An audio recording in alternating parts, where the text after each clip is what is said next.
Welcome back to Your Voice, Your Vote. With us now is Mr. Sergio Coronado. We were talking about several issues that he plans to attack if and when he does become the new commissioner for Precinct 1. We want to now move on to UMC expansion. As you well know, Mr. Coronado, first of all, thank you for joining us. But as you well know, we had this situation where UMC was requesting certificates of obligation rather than putting the question of raising funds to the voter. Your opinion on that?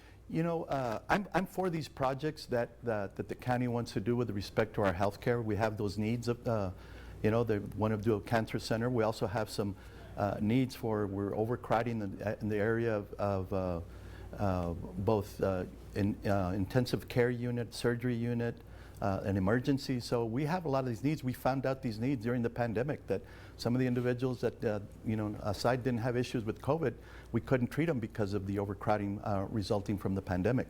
But, you know, I'm for these projects. I wish that these projects had been rolled out in a different fashion. I think we needed to have been a little bit more engaging with the community about these needs.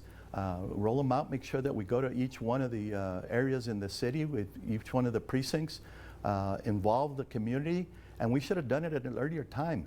If we'd have done this last year, you know, the tax rates on these bonds or on these certificates of obligation would have been around 2%.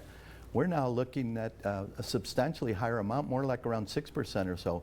Even if it's just a 3 or 4% difference, we're talking about a $12 to $15 million increase just because of the increase in the interest rates if we do these $346 million in bonds. So, you know, I wish we'd have done this better. I'm for these projects. I just want to make sure that we're more transparent and engaging with the community and how we go about doing that.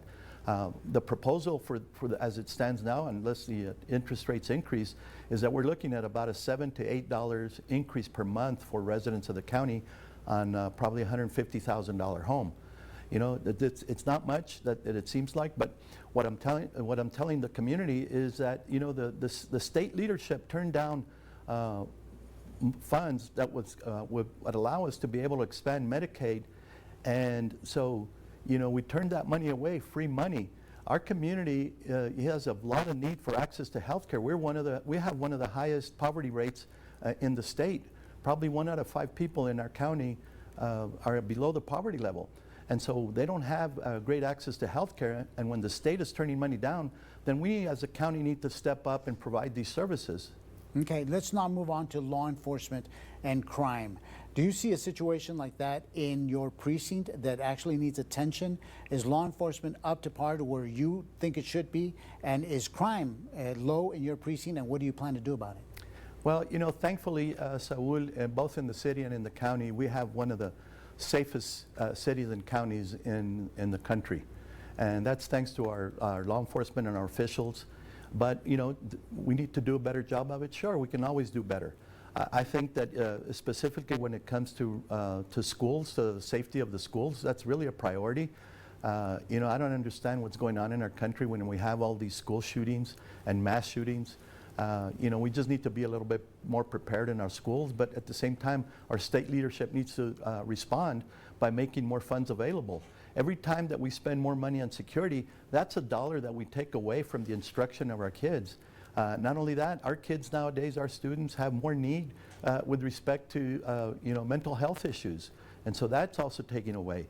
We just need to make sure that the state leadership steps up to the plate and provides extra funds.